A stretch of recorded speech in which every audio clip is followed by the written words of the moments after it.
What exactly is the power of a ring of power? How did Sauron rise from a second-in-command for the great enemy to becoming the dominant shadow, the formidable Lord of the Rings? Today we wander, for the fourth time, into Tolkien's letter to Milton Waldman. If you enjoy the show, I would appreciate a rating and review from you. Our recent wandering of the Waldman letter has certainly deepened my love and appreciation for Tolkien's Lord of the Rings, as I hope it has for you. If so, each time you rate or review or share the show with a friend, it helps more people fall in love with the world and works of J.R.R. Tolkien. Now, let's wander.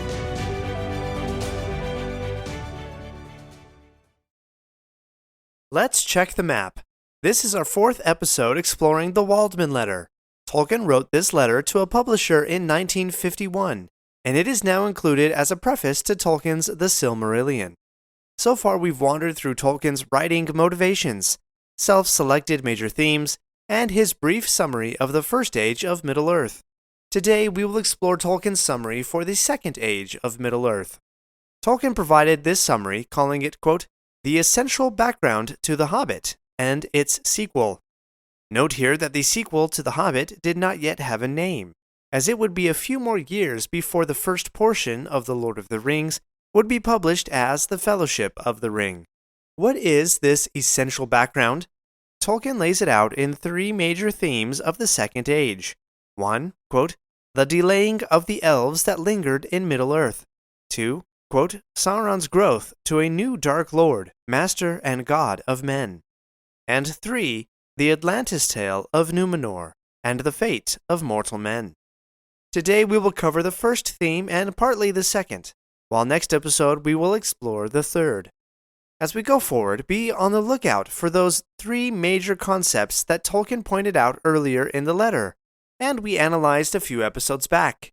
The ideas of the fall, or rebelling against God and divinely designed nature, mortality, the escape of death or preserving life through art, and the machine, aka magic, or the making of external devices to make one's will more quickly effective, which leads to power.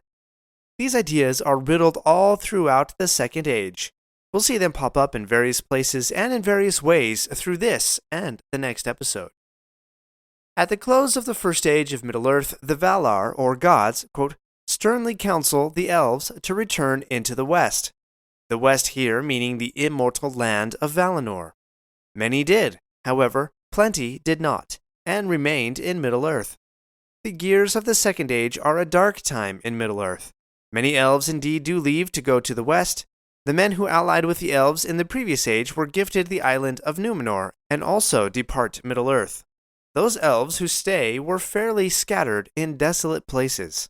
For the more evil creatures, quote, the orcs, goblins, and other monsters bred by the first enemy are not wholly destroyed, and there is Sauron. The Second Age is where Sauron comes into his own, where he reigns supreme. Being the lieutenant of the great enemy in the First Age, he now takes it upon himself to continue his master's quest for domination.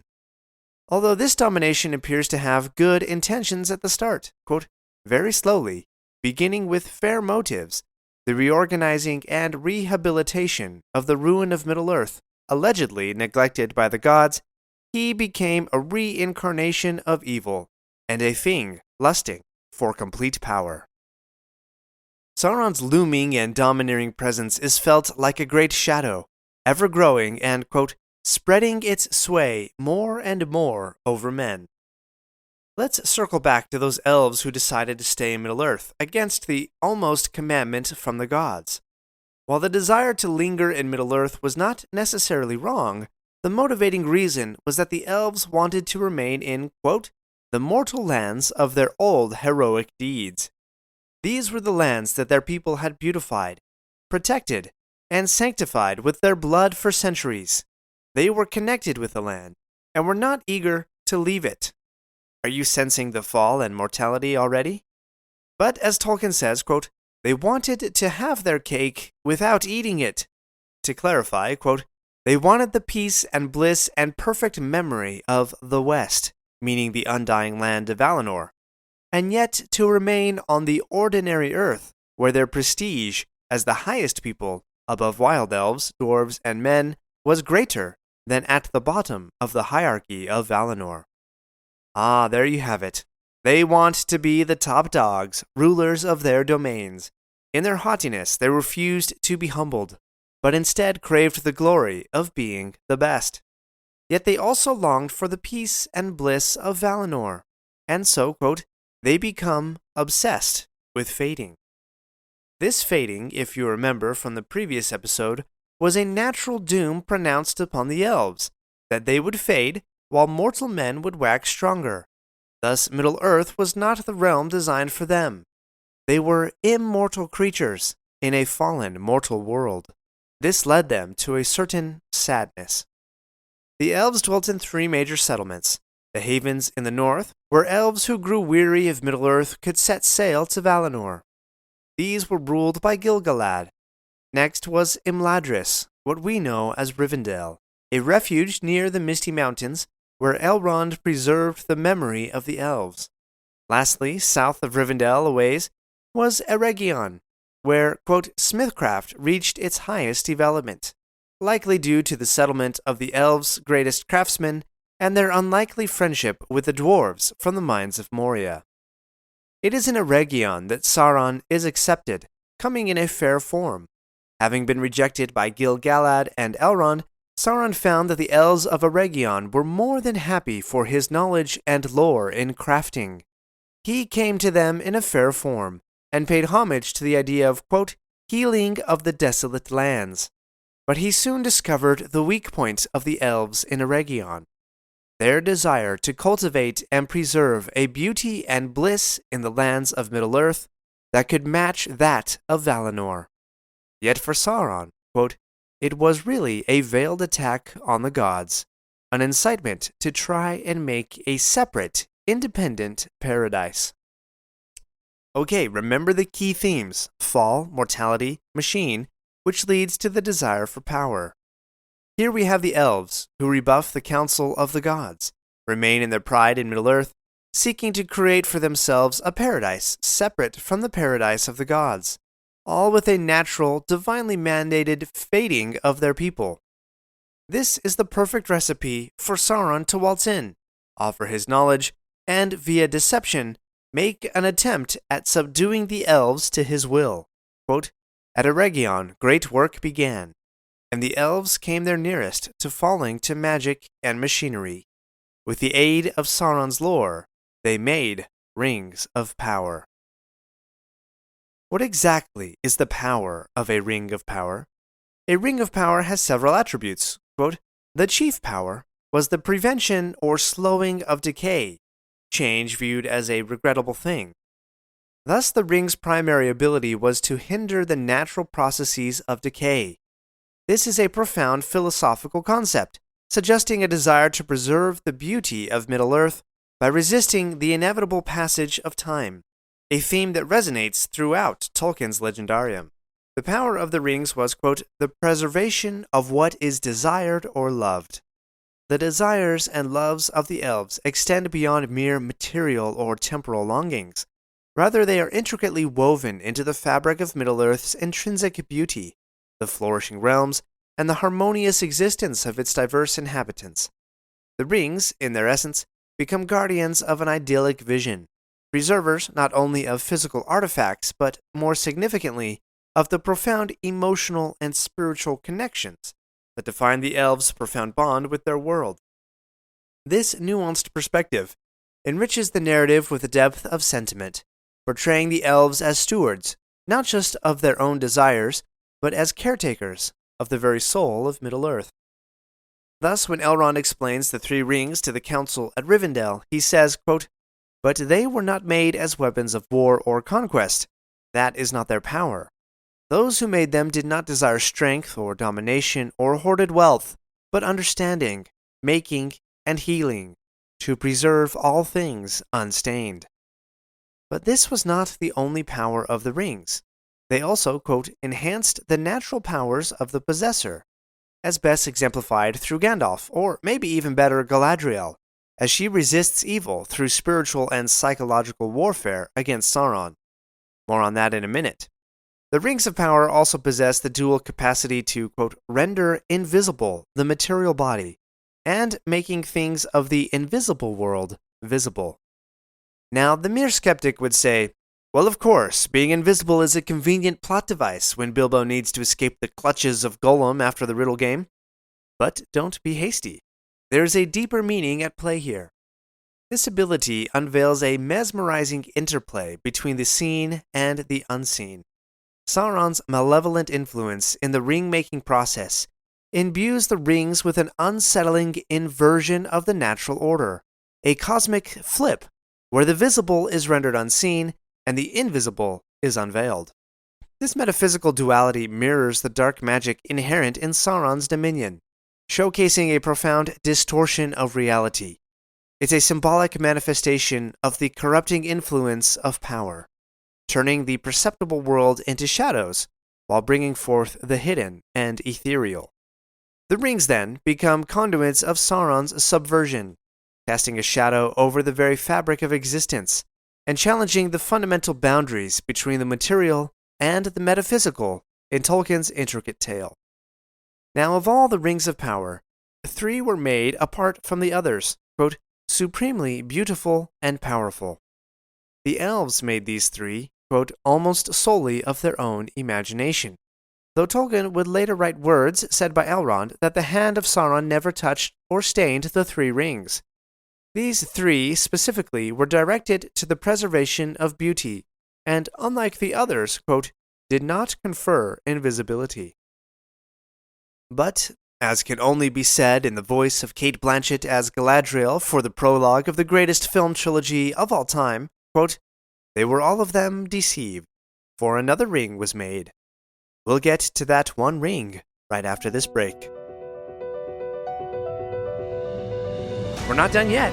If you like this episode, please leave a review and share with your friends. And remember to subscribe if you haven't already. We'll be right back. Do you ever find yourself thinking about who would win in a fight between Goku and Superman? Hi, I'm James Gavsey, and on the Who Would Win show, me and my co-host Ray ignore anything important happening in the outside world and debate fictional battles between characters from comics, movies, and video games. We got a new show every week, and almost always am I the winner. Yeah, not true, Ray. In the past, we've discussed such matches as Captain America versus Darth Vader, Solid Snake versus the Iron Giant, classic matchups like RoboCop versus Terminator, and even the Muppets versus Sesame Street. That one was crazy. So if you're a fan of geek culture and love a spirited debate, check out the Who Would Win show wherever you get your podcasts, or check us out at whowouldwinshow.com. Did you know using your browser in incognito mode doesn't actually protect your privacy? Take back your privacy with IPVanish VPN. Just one tap and all your data, passwords, communications, browsing history, and more will be instantly protected. IPVanish makes you virtually invisible online. Use IPVanish on all your devices, anytime you go online at home and especially on public Wi-Fi. Get IPVanish now for 70% off a yearly plan with this exclusive offer at ipvanish.com/audio. Quote, secretly, in the subterranean fire, in his own black land, Sauron made one ring, the ruling ring, that contained the powers of all the others. This ruling ring controlled the other rings of power, quote, so that its wearer could see the thoughts of all those that used the lesser rings. By so seeing those thoughts, the wearer of the one ring could, quote, govern all that they did, and in the end could utterly enslave them. Let's pull over to the side of the road and examine this idea for a moment. The One Ring offers a fascinating glimpse into Sauron's strategic cunning and the subtlety of his plan to dominate Middle-earth. The ability of the One Ring to tap into the thoughts of those who wielded the lesser rings reveals a form of psychological control that goes beyond conventional military might. Sauron, having witnessed the disastrous consequences of Morgoth's overt attempts at domination through force, adopts a more cunning and deceptive approach. By understanding the thoughts and desires of those who wielded the lesser rings, the Dark Lord sought to govern them not through brute strength, but by exploiting their innermost vulnerabilities. This method of psychological manipulation speaks to Sauron's mastery of the psychological realm, seeking to subtly bend the will of others to his own, without the need for open warfare. Galadriel alludes to this thought war when she reveals her ring to Frodo, after he has looked into the mirror in Lorien, when she says, quote, "Do not think that only by singing amid the trees, nor even the slender arrows of elven bows, is this land of Lothlorien maintained and defended against the enemy. I perceive the Dark Lord and know his mind, and he gropes ever to see me and my thought, but still the door is closed." Furthermore, Sauron's focus on enslaving the elves, the craftsmen and wielders of the rings, underscores his keen understanding of the subtle artistry and aspirations that defined the elven race. By corrupting the very essence of what the elves held dear, their desire for preservation, beauty, and connection to the world, Sauron aimed to control them from within, turning their noble intentions into instruments of their own undoing. This calculated approach reflects a deeper understanding of power dynamics, illustrating how Sauron recognized the potency of manipulating the hearts and minds of his adversaries, a tactic that stands in stark contrast to Morgoth's more overt and brute force methods in the First Age of Middle-earth. But Sauron's plan backfired in the most miraculous way. Quote, "The moment he assumed the One, the elves were aware of it, and of his secret purpose, and were afraid. In response, they hid the 3 rings, and the others they attempted to destroy." Later, Galadriel would comment to Frodo that the elves, quote, "will cast all away rather than submit to Sauron, for they know him now." Deception and subterfuge having failed him, Sauron returns to tried and true tactics. He invades Eregion with an overwhelming force of orcs. Then, quote, "Sauron seized many rings of power." Note that a number is not specified by Tolkien at this point. These he gave for their ultimate corruption and enslavement to those who would accept them out of ambition or greed. It's important to remember that the rings of power were crafted by the elves under Sauron's influence, but it was Sauron who gave the 7 to the dwarves and the 9 to mortal men, as outlined in the ringverse that Tolkien provides here in the letter. Quote, 3 rings for elven kings under the sky, 7 for the dwarf lords in their halls of stone, 9 for mortal men doomed to die, 1 for the Dark Lord on his dark throne, in the land of Mordor where shadows lie. Tolkien then takes a moment to wander the unique relationship between the One Ring and Sauron, particularly his power. To create the One Ring, he was compelled to, quote, "let a great part of his own inherent power pass into the One Ring." Hence why Gandalf warns Frodo that the ring and the Dark Lord are one, ever connected. In wearing the One Ring, Sauron's power was enhanced, but the One Ring had 2, quote, "essential weaknesses." First, if another being, equal in power to Sauron, claimed possession of the ring, they could thereby challenge Sauron and become master over him and usurp him. Second, quote, if the One Ring was actually unmade, annihilated, then its power would be dissolved. Sauron's own being would be diminished to vanishing point, and he would be reduced to a shadow, a mere memory of malicious will. In his pride, Sauron did not account for these weaknesses. He was secure inside his land of Mordor. The ring was on his finger, and if by some impossible chance he ever lost possession of it, the overwhelming lust of its power would be enough for the ring to be out of harm's way until he could reclaim it. Quote, so he thought. We leave Sauron brooding in his dark land as his, quote, evil theocracy grows, and the elves are beaten back to their isolated refuges. In the first War of the Rings, Sauron nearly becomes fully dominant in Middle-earth. Only with the intervention of the men of Numenor and the dwarves of Moria are the elves able to repel Sauron and send him back to Mordor. But we'll explore the men of Numenor next time. Thank you for wandering Middle-earth with me today.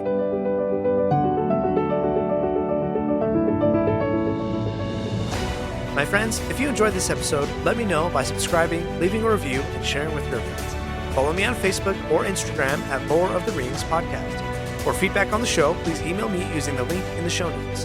Until next Thursday, remember, not all those who wander are lost.